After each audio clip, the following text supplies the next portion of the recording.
সম্মানিত ভিউয়ার্স, আসসালামু আলাইকুম। আপনারা দেখছেন city of birds. City of birds আপনাদেরই একটি পছন্দের চ্যানেল। আজ আমরা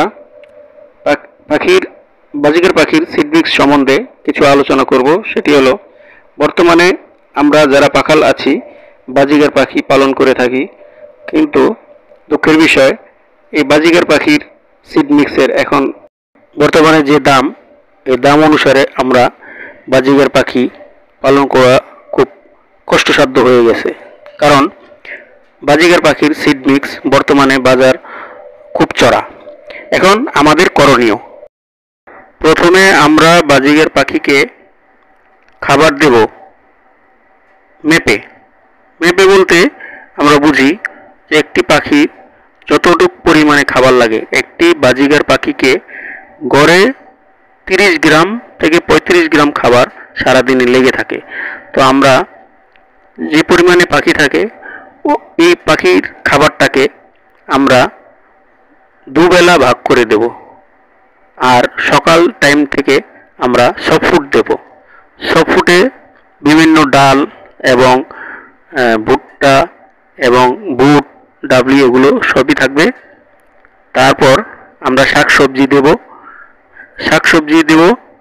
দেওয়ার ফলে আমাদের খাবারের খরচটাও একটু কমে আসবে।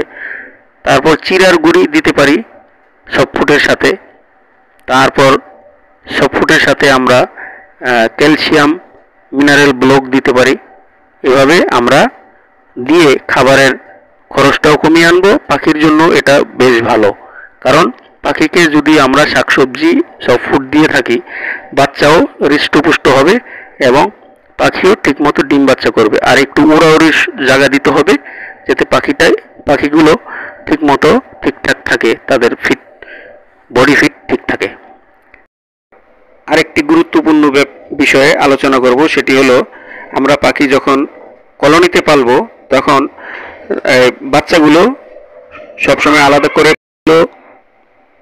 কলোনিতে থাকলে আগের যে প্যারেন্টস পাখিগুলোর সাথে বাচ্চার সাথে পেয়ার হওয়ার সম্ভাবনা রয়েছে। এজন্য আমরা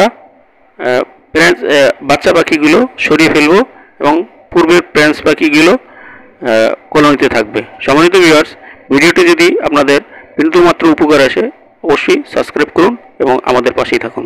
ধন্যবাদ।